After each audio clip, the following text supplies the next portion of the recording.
The second area I wanted to talk about was building a common agenda for all of the public administration. Following the elections a few weeks ago, there's now a window of opportunity to think about what direction Estonia wants to move in. We know that Estonia is in a process of streamlining its strategic planning, and more than half of the current strategic plans that are in place are going to expire by the year 2013. So now is the time to think about how to take a more linked up approach to the next wave of strategic plans. Key to this is having an aspirational statement of what the long-term goals should be for the public administration and for Estonia as a whole, which provides a basis for the current strategic plans and for a cascade of objectives down as part of an eventual performance budgeting system. What we've heard earlier today is up until now, the Eurozone membership and Eurozone criteria has been sort of one of the beacons for development of Estonian public policy. But now you need to have a new and perhaps bigger goal to work towards. And so that involves bringing together many different parties within the society as well as the public administration to discuss what that should be. Currently, we don't see a long-term shared vision that would underlie the establishment of government objectives. There are three strategic or high-level strategic documents: the Estonian Strategy for Competitiveness, the National Security Strategy, and the Sustainable Estonia 21. But these don't link up. They're poorly communicated or understood by the general public, and they do not flow down to the sector level for ministry strategic plans. So how can this be improved in order to provide more coherence to the development of the ministry and sectoral plans? First of all, there's a general need for development of capacity for strategic planning and foresight, which involves developing a longer-term whole-of-government shared strategic vision, including the use of social indicators, so that you can link what the government activities are to indicators that general people understand in terms of outcomes. Next, there's the development of a hierarchy of strategic plans based on prioritization, developed through coordination and collaboration.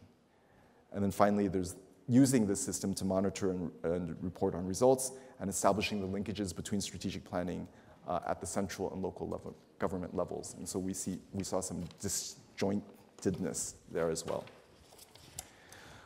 Part of how to achieve this is by linking the strategic planning with the budgeting system. Performance and budget systems need to be better aligned to maximize the financial resources and to ensure that effective achievement of government objectives. Oftentimes, we've seen strategic plans have been used as a way to argue for more money for individual sectors or ministries. But by linking budgeting and performance management, it's also a way to force prioritization in sectors. So not only is it identifying what are the areas where ministries want to achieve something, but also what they're willing to give up or to stop doing in order to focus on those strategic areas. A performance budgeting system is needed in Estonia to promote the prioritization of spending and activities, to promote policy discussion of desired impacts and necessary program improvements, and to think more horizontally in terms of interlinkages and the cooperation that's needed to achieve shared goals and societal outcomes. And finally, it helps to promote the accountability for performance. So therefore, we think that the pilot projects that are in place for performance budgeting in Estonia need to be evaluated and to be extended along a realistic timeline that would allow enhanced use of long-term fiscal projections, the use of program reviews, and also to make better use of financial information to better track government revenues. And part of this is also continuing with the standardization of the financial data that is already underway and developing a clear cost methodology for all of the public administration, so there's better comparability of information.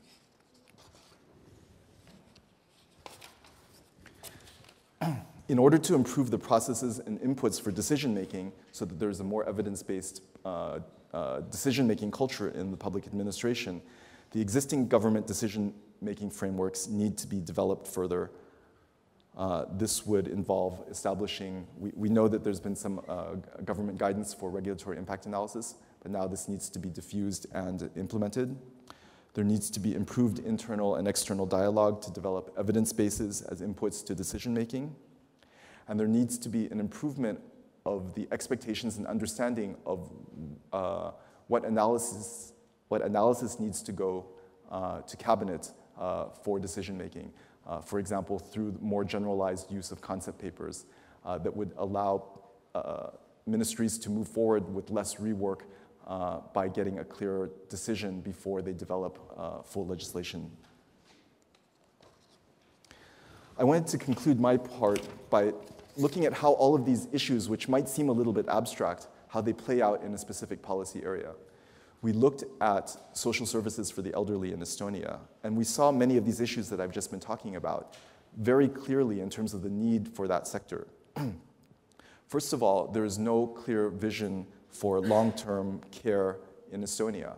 It's done in a very ad hoc way. Oftentimes people say, we don't have the resources to be able to pay for a more expensive system, and yet, in a way, a vision is an aspirational document or an aspirational viewpoint. Where would Estonia like to be?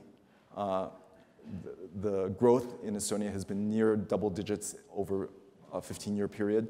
So as it continues to grow, how does the system want to develop to be able to provide better quality services at a later point in time? This also involves thinking about what type of services the elderly need, and rather than driving the services according to the medical sector or to the social sector, having a combined approach that looks at the specific needs of the elderly. Secondly, this involves greater horizontal coordination between the medical and health sectors. What we saw in our analysis was that the way both the financing and the service delivery is currently organized right now, that elderly people are shuttled between between their homes, between the hospitals, between the social care. And oftentimes this leads to suboptimal arrangements, not only in terms of the quality of care that they're receiving, but also in terms of the expenses. So while the current system might have been created in a way to try to limit expenditures, oftentimes people, when they're entering hospitals repeatedly, the first day or two that they're in the hospital are the most expensive days. And so in a way, costs are simply being shifted to the medical sector. Allowing for the possibility of mixed financing then therefore shows a more complex system where the money follows the patient, but perhaps where a better quality level of care could be achieved using the existing level of financing, but by blending them. And we saw at the base of all of the issues that we observed in this sector was the lack of a standardized needs assessment framework, which would give the public administration information about what were the needs, the level of needs, and also about the level of the quality of care that is being provided in Estonia. Without any of that information, no real decisions can be made. There was some talk about having a more market-based approach and allowing the private sector to come in, but the analysis that we've done shows that until you have standards, you cannot have a well-functioning market, but you cannot have standards until you can have some information about the quality of care, the offer, and the demand. So the public governance involves not just an ideal world, but it also involves a sequencing of reforms that put in place the information that's necessary to develop standards and then to create a market for care, which in the long term will create a more efficient and hopefully a higher quality level of service for the elderly in Estonia. While there is a genuine issue of lack of resources, we think that focusing on these governance issues can also have improved outcomes in this sector and many others. I think now I pass the mic to Verena Michelin.